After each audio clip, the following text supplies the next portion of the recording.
Nave de batalla Honor de Cal, en órbita, canal de transmisión cifrado, nivel primarcal. El puente estaba en silencio absoluto. Las luces tenues reflejaban la armadura del capitán Marius Gage, mientras sostenía su casco bajo el brazo izquierdo. Frente a él, el proyector hololítico activado mostraba el símbolo de la 13ª Legión en color dorado, esperando la conexión con la fortaleza de Hera en Macrauge. Cuando la figura de Roboute Guilliman se manifestó en la proyección, los oficiales a bordo se inclinaron con respeto. Gage dio un paso al frente, firme, con voz grave.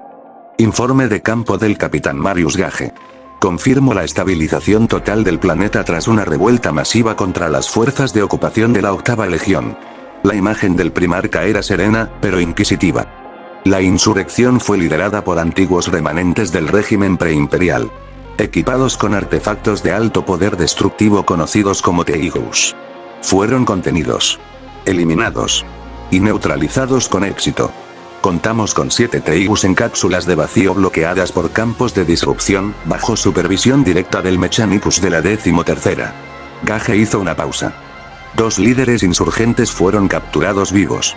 Identificados como Wave, guerrero portador de un Teigu blindado con capacidad adaptativa, y Sergiu Vikitous, ex fuerza de orden del régimen anterior, fanáticamente leal a sus ideales y actualmente sedada por orden médica debido a su agresividad extrema.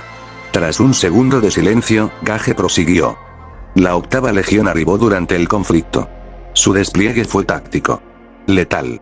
En una sola noche, aniquilaron las líneas enemigas con una gran precisión. Los restos de la resistencia fueron reducidos a polvo. Nosotros apoyamos el avance. Coordinamos zonas de evacuación, aseguramos sectores industriales y actuamos como retaguardia. El capitán Yago Sebatarion, señor de la 8ª, no nos recibió como intrusos, sino como aliados, aunque su manera de operar es única. La transmisión registró la tensión controlada en la voz de Gage. El primarca Conrad Kurze dio la orden a su primer capitán. El mundo se rindió de nuevo al imperio. No por miedo, sino por reverencia. Kurze no exigió venganza. Exigió memoria. Y el planeta ahora lo lleva marcado. Se oyó el leve zumbido de las máquinas detrás del capitán. Gage alzó un pequeño pergamino de datos sellado con un sigilo rojo. Solicitud de autorización para regresar a Macrauge. Propósito: entregar los prisioneros de alto valor y las Teigus confiscadas ante su presencia, mi señor. Considero que el juicio de estos individuos y la custodia de sus armas debe estar bajo el escrutinio directo de la 13ª Legión. Las cámaras están estabilizadas. La nave es segura. Solo espero su orden. La figura de Guilliman asintió lentamente, contemplando al capitán con esa mirada que podía atravesar la voluntad de cualquier hombre. La voz del primarca fue clara. Autorización concedida, capitán Gage. Honor de Cal tendrá prioridad en los corredores de retorno. Estaré esperándolo en la fortaleza de Hera. Que el viaje sea rápido. Y que esos prisioneros comprendan pronto lo que significa estar en manos del imperio. La transmisión se cortó. Gage se giró hacia su escuadra. Pongan rumbo a Macrauge. Máxima velocidad. Y que nadie, repito, nadie, se acerque a las cámaras de contención. El oficial de comunicaciones asintió. Las luces del puente cambiaron a color ámbar. La nave se preparaba para cruzar la telaraña.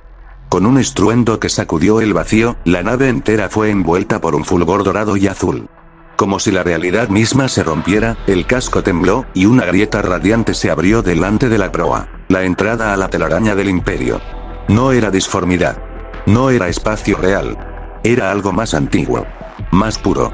Un conducto secreto tejido por las mentes más brillantes de los Elears, el legado de los días más oscuros, ahora devuelto al servicio del emperador. El estallido fue brutal. Las alarmas de estabilidad resonaron una fracción de segundo, y luego el silencio se impuso. Pero en las entrañas de la nave, algo más despertó. Celda de seguridad N-12, prisionera. Sergiu Vikitous. Las paredes de adamantita vibraron. El aire pareció partirse. Un eco, como de 1000 voces que gritaban a la vez sin emitir sonido, se deslizó por los ductos, tocando carne, hueso y alma. Sergiu abrió los ojos de golpe. El grito que salió de su garganta fue agudo, desgarrado, nacido del pánico y del recuerdo. ¡No! No otra vez. ¡No! ¡No! El campo de contención reaccionó al aumento de actividad biológica, generando un zumbido sordo. Autoinyectores comenzaron a liberar sedantes, pero el sistema se detuvo por orden directa de Gage. Quiero que esté despierta cuando lleguemos. Ella se arrastró hacia la puerta, encadenada, cubierta aún con su uniforme sucio y la sangre seca de sus combates fallidos. Sus ojos, dilatados como los de una bestia arrinconada, temblaban al mirar los símbolos en las paredes. El Aquila Imperial, grabado en cada esquina. ¿Dónde estoy? ¿Qué es esto? En su mente, se repetían los últimos momentos. Fuego descendiendo del cielo, figuras con alas de murciélago arrancando el alma de sus camaradas, pero sintió. Y ahora, el rugido imposible de un salto fuera del universo conocido. Seryu estaba dentro del corazón del imperio. Y lo sabía. Cayó de rodillas. Lloró sin entender. No por compasión, sino por impotencia. Esto no es justicia. Celda N-13, prisionero. Wave del otro lado del corredor. Wave se mantuvo en silencio, observando el techo de su celda. No gritó. No se movió. Pero la piel de sus brazos estaba cubierta de escalofríos. Ya estamos ahí, susurró para sí. Ya no hay marcha atrás. En el puente Marius Gage no miraba atrás. Observaba los corredores dorados y retorcidos de la telaraña desplegándose ante la nave. Señor, dijo el navegante. Entrada asegurada. Tiempo estimado para Macrauge. 5 horas estándar. Gage cruzó los brazos. Activen protocolo primarcal. Código. Custodia eterna. Que no se abra ninguna compuerta sin mi autorización directa. Sí, capitán. Y así, la Honor de Kalt avanzó por los caminos secretos del imperio, cargando no solo prisioneros, sino la memoria de un mundo quebrado, de una guerra sin gloria, y del juicio de 2 vidas que se creían justas, hasta que conocieron el rostro real de la justicia imperial.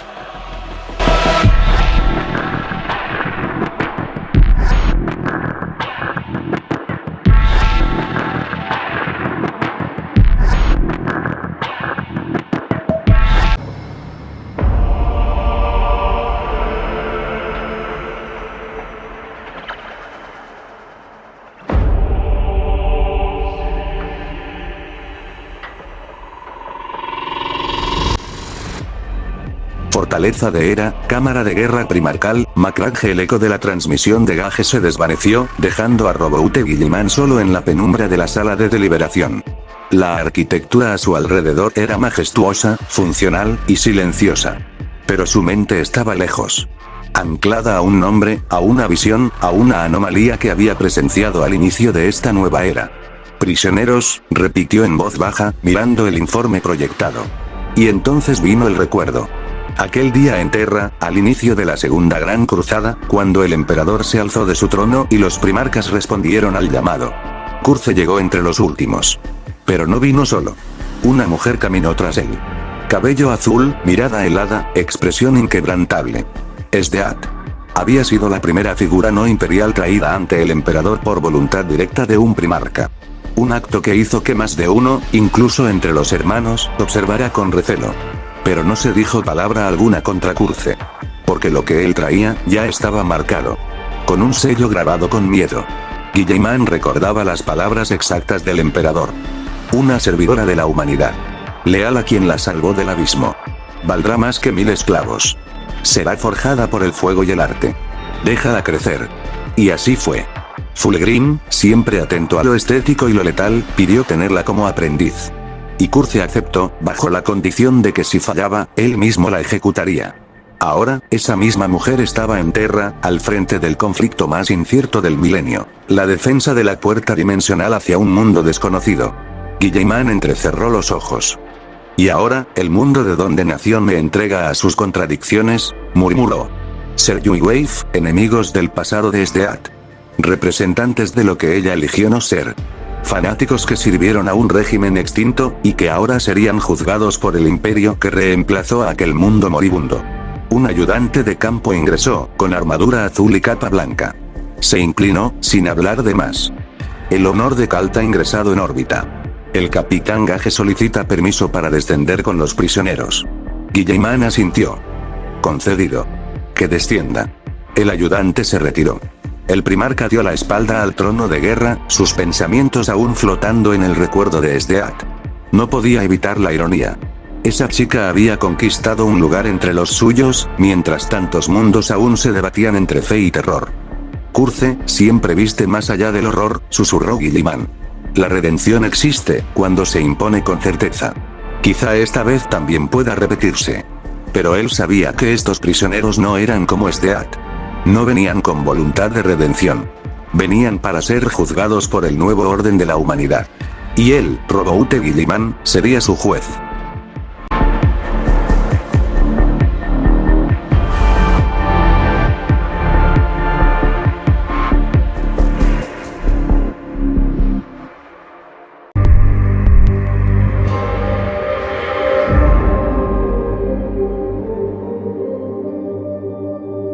Fortaleza de Hera, sala de deliberación primarcal Macragge, capital de ultramar. Las puertas dobles de acero adamantino se abrieron con un estruendo solemne. El eco de pasos pesados invadió el silencio sagrado de la sala. Flanqueado por vitrales que mostraban las glorias de ultramar, Marius Gage caminaba hacia el trono secundario con la cabeza inclinada, sin arrogancia, sin prisa. A su lado, 2 ultramarines veteranos arrastraban a los prisioneros. Seryu gritaba: «Suéltenme. Yo soy la ley. Todo esto es una farsa, no tienen derecho». Wave se debatía en silencio, los músculos tensos, la mandíbula apretada, el orgullo destrozado. Había peleado contra superhumanos, había sobrevivido. Pero jamás se había sentido tan pequeño como ahora. Y entonces, lo vieron. Él. Al fondo de la sala, más allá de los estandartes dorados, estaba Roboute Guilliman. No era un rey. No era un señor. Era un dios que caminaba como hombre. Alto como una estatua viviente, su rostro era esculpido, perfecto, duro como el mármol, con ojos de hielo que no necesitaban hablar para juzgar. Su armadura relucía con filigrana dorada y azul, decorada con sellos de batalla, laureles de victoria, y el aquila imperial resplandeciendo sobre su pecho como un sol forjado en metal. El aire cambió. Seryu cayó de rodillas sin darse cuenta. No por miedo, sino por instinto. Wave apartó la mirada.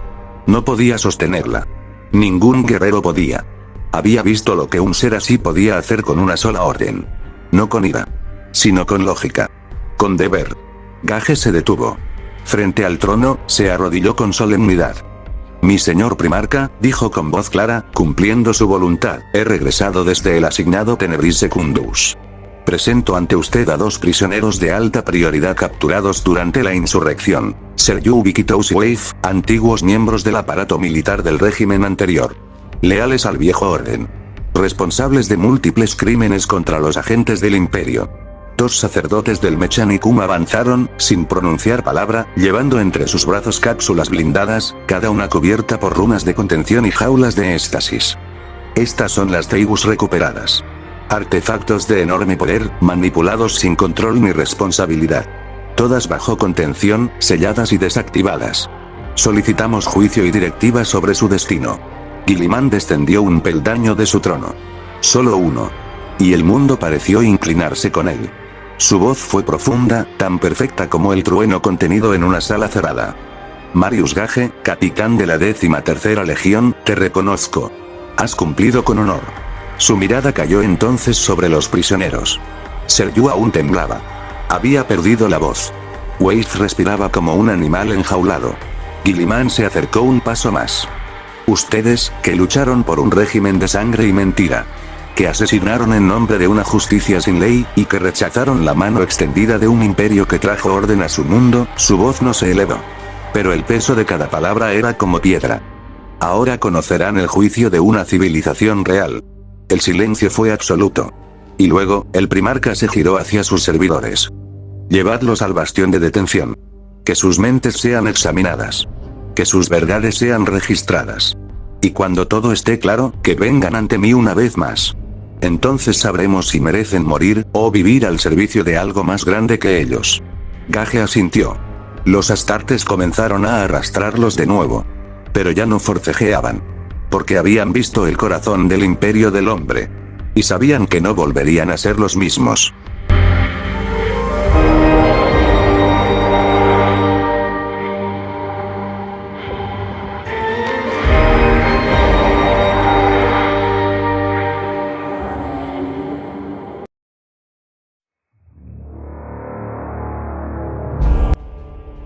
«¿Qué sigue, mi señor?», preguntó el capitán, alzando la mirada con respeto.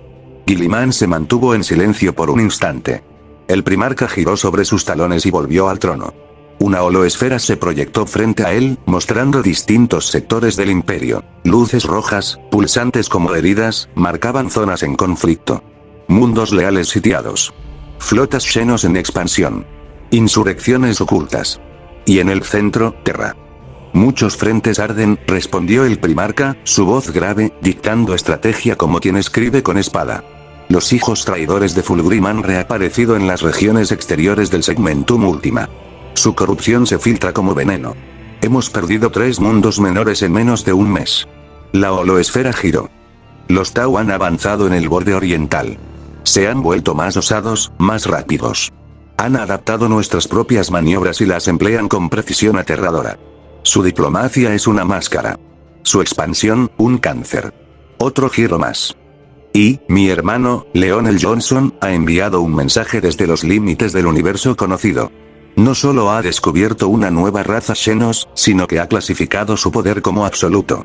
No tenemos más datos. Solo su palabra. Pero si él se detuvo a informarlo, debemos prepararnos para lo peor. Guilliman apretó los puños. Luego, extendió la mano y la holoesfera se desvaneció. Pero todo eso es secundario, frente a lo que ocurre en Terra. Se volvió a Gage, y sus ojos brillaban con la intensidad de una supernova controlada. El emperador nos ha convocado. La guerra que se aproxima no es táctica, es total. Vamos a reforzar la capital. ¿Y nuestra flota, señor? Tiene 3 días para alistarse. Es tiempo suficiente para reparar las cubiertas, reabastecer municiones, y para que nuestros prisioneros decidan. Morirán con los dientes apretados, o vivirán sirviendo a la misma máquina de orden que pretendieron destruir. Gage asintió, aún arrodillado. Será como usted ordene. Guilliman se giró hacia la gran ventana de la sala. Más allá de los campos de Macragge, las estrellas parecían temblar ante lo que se avecinaba. 3 días, Marius. Y luego, nos dirigimos al trono del emperador. Y el imperio se alzará aún más fuerte, mi señor, respondió Gage, levantándose finalmente. Los engranajes del destino ya giraban. Y en lo profundo del bastión de contención, 2 vidas humanas se preparaban para decidir si serían cenizas o herramientas de la voluntad más grande que jamás habían conocido.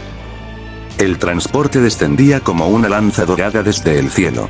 En su interior, separados por escudos de energía, Seryu, Vikitous y Wave miraban por primera vez lo que alguna vez solo habían escuchado en rumores: el corazón de un imperio galáctico. El cielo era puro, cruzado por torres flotantes que canalizaban energía como si el rayo obedeciera a órdenes humanas. Las ciudades eran colosales, cúbicas, dispuestas como los engranajes de una maquinaria de proporciones divinas. No había basura. No había ruido. No había desorden. Solo disciplina. Y en cada esquina, soldados humanos, astartes de la 13ª, drones del Mechanicum, servidores, obreros, y niños, todos moviéndose como piezas conscientes de un propósito mayor. Seryu apretó los puños contra los cristales reforzados del compartimento. Es perfecto, dijo en voz baja, como si le doliera admitirlo. Wave no habló. Solo miraba. El mundo que él defendió, el que llamó hogar, jamás se acercó a esto. Nunca tuvo esa armonía. Ni esa fuerza. Ni esa inevitabilidad. Atravesaron avenidas flotantes decoradas con estatuas de Guilliman en posiciones de mando, de defensa, y de contemplación. Algunas también mostraban el emperador, de pie sobre mundos partidos, levantando con una mano a la humanidad, y empuñando la aniquilación con la otra. Seryu se replegó hacia atrás. No hay lugar para la justicia aquí, susurró. Wave sí respondió esta vez, mirando directo al núcleo de la ciudad que se acercaba. No, solo para la obediencia. El transporte aterrizó. Fueron recibidos por 12 astartes, todos con armaduras decoradas con el sello de juicio de Macragge. No hablaron. No los miraron como enemigos, sino como elementos clasificados. Únicamente el deber determinaba su valor. Los prisioneros caminaron esposados. Cruzaron pasillos forrados en acero adamantino, bajo techos de 20 metros, con frescos y relieves de las glorias de la Gran Cruzada. Pasaron junto a bibliotecas que solo almacenaban códices de doctrina. Ni una sola pintura. Ni una flor. Solo ley. Solo propósito. Y al final, las puertas dobles del bastión de juicio se abrieron. 2 celdas de piedra blanca los esperaban. Simples, limpias, silenciosas. Sin barrotes. Solo campos de energía. Una voz salió de los sistemas del techo. Esta será su residencia durante 3 ciclos solares. El juicio será decidido por el primarca Roboute Guilliman. El silencio es obligatorio. Toda palabra queda registrada. Toda emoción, medida. No hay escapatoria. Solo elección. Seryu dio un paso atrás, como un animal atrapado. Wave entró. Se sentó. Las puertas se cerraron. Y el día 1 comenzó. La ciudad de Ultramar seguía funcionando sin notarlos. El imperio seguía girando, inmenso e inquebrantable. Ellos, solo eran 2 granos de arena en una tormenta que no necesitaba sus nombres.